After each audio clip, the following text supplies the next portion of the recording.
Colonel Craig Roberts is our guest. Jason Burmis is going to be sitting in tomorrow, and Catherine Austin Fitts is on live, and a bunch of other amazing guests on ClimateGate.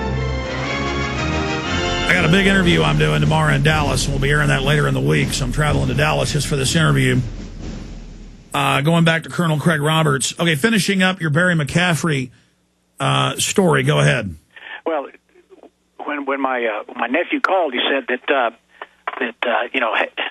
with McCaffrey being a member of the Council on Foreign Relations, he knew that he would probably be a globalist, and so he started taking these notes, and he told that story that should we need troops on our soil, and our guys are all committed overseas, we would call on foreign ass enrichment UN troops. Well, they wouldn't have a problem dealing with Americans that are armed and form a resistance.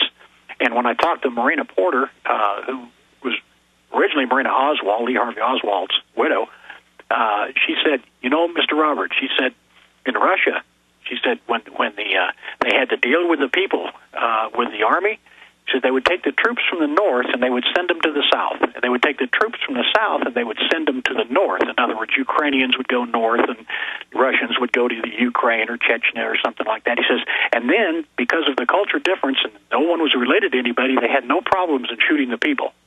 So that's the same mentality. You take people from someplace else and you bring them here, it's going to be like sending us to Afghanistan or Iraq or Vietnam or Korea or whatever. We're shooting somebody else besides our own people. Well, meanwhile, they've got people here shooting our family. So that's the mentality of that type of an operation. Well, let me expand on that, though, because I know you're a police officer and SWAT team guy and police helicopter pilot, so you're deep into that culture. And we've had long car rides together, traveling to events where we've had discussions about this.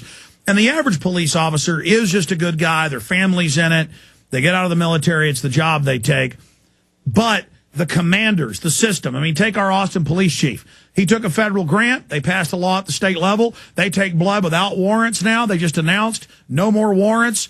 I was at a lawyer's office signing some documents last night. The lawyer happened to be a former Travis County judge, and he brought it up and said, I just can't believe America's turned into this. They have militarized the police.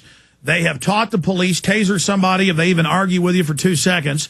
The police were caught in Canada last year at the SPP, North American Union meeting, dressed up like anarchists, attacking other cops. People videotaped their boots and their staged arrests. The Royal Mounted Police admitted they staged it. Last year at the DNC in Denver, I was there. It was later confirmed. We had our suspicions but couldn't confirm it. But the police blew the whistle and said, yeah, they had other Denver police attack other police for the news cameras and didn't even tell the police that they were being attacked. Only the commander told them, stand down, let them throw bottles at you. That was declassified in Seattle in 99. And I sent my camera guys, Rob Dude, no criminal record, got arrested for filming police. They said no one in the city is allowed outside day or night. 1 million people in the city of Pittsburgh. G20's coming to town. And we videotaped, and this is coming out in the new film, with sound cannons, the police and military driving around shooting people coming out of stores.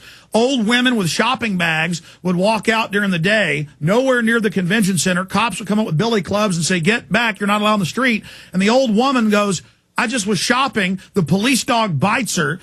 Then no one was resisting them. They're sound cannoning and attacking 9-year-old kids in their front yards playing. People on their front porches, it's old-fashioned in Pittsburgh, driving by shooting them, announcing, like out of a science fiction movie, that no right to redress, no right to assemble under this code. We played the video here many times, and they would fire it at them. Then, even though it was over Friday night, they went to the university, to the kids out at the park, and said, you're not allowed to assemble. Like the police didn't just want martial law. They brought them in from all over the country, and the military, and then later the G20 admitted they had private goons in police uniforms. In fact, you can pull up the video, guys. Snatching and grabbing. Just go to YouTube and type in snatch and grab secret arrest in Pittsburgh. And guys would just jump out of vehicles and grab people and drag them away, setting the precedent. And I don't have a hatred of police. I don't want to have a fight with them. I don't want to dislike their culture, but it's wrong. women would be on bicycles at the university, and the police would say, off the streets, and they'd go, okay. They would chase them and billy club little women, like 90 pounds. And fundamentally, as a man, that makes me mad. Cops in Darth Vader outfits stomping and beating women. And then there'd be like 30 anarchists, as usual, paid. The cops would wait while they would, in front of the news, throw rocks. Then the anarchists would move to the back, and then the police would attack the peaceful people. It was all rigged, Craig. I mean, so they don't even need foreign troops in many respects, because so many police just, I mean, you've seen the footage probably from Miami where they said no protest allowed, and they were shooting women in the face with rubber bullets and laughing about it later at the debriefing. I mean, they think of us as lower than, you know, shooting squirrels or something. I mean, you understand the culture and where it's gone. I don't, again, there are a lot of good police in the system, but what about the system itself? Well, I can't speak for what happens back east, because that's a different breed of cat. But I know around here, none of that would happen. I have lunch with a lot of our officers all the time in this area, and even though I'm retired, I'm not an outcast yet. And they basically say, if that ever comes here, we're going home and putting on our fatigues. We're not going to be, we're not going to be out, doing, all this globalist stuff like that. We're going to the house. And I told them a story. I said, look, what happens someday, guys, when you get called to the station, everybody, the dispatcher comes on and tells all cars 1019 the station, and you get there, and they take you into this assembly center, and they've got all these tables lined up, and they say, we want you to turn your guns in, and we want you to turn your handcuffs in. We're going to replace them with a new style, something or other this afternoon. Meanwhile, go over to the cafeteria and get something to eat so we can do the paperwork, and you're going to draw new weapons when you come out. When you come out, there's no new weapons. Instead, you've been disarmed, and they hand you a nightstick or a can of mace and say, now go do your job with this, because we don't trust you as cops anymore because you're not on our side, so we're going to disarm you as well. And, of course, everybody says, well, that's not going to happen here. Well, it's happened all over the world, and it can happen any place as long as everybody blindly follows the idiots up there who are running the show.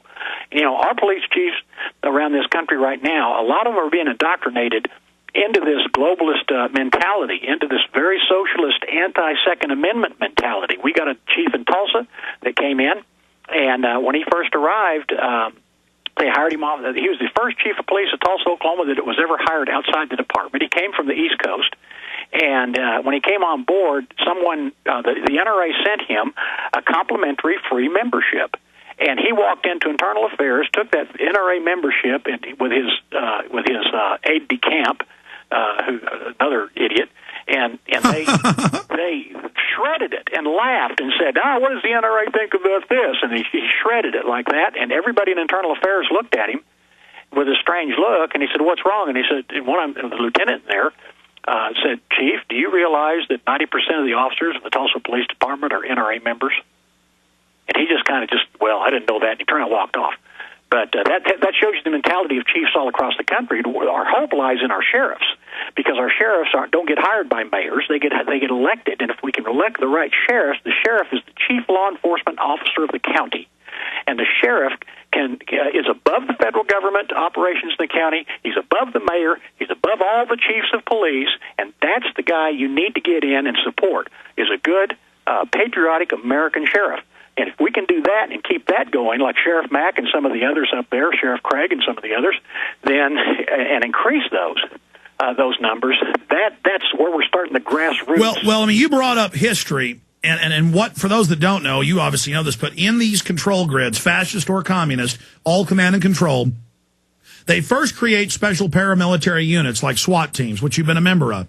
And I'm not saying there isn't some use for those in bigger departments. The point is, then they expand those units, but then disarm the main units. England and places do this, and only allow the secretive Praetorian internal police to have the high-powered weapons or the lethal weapons.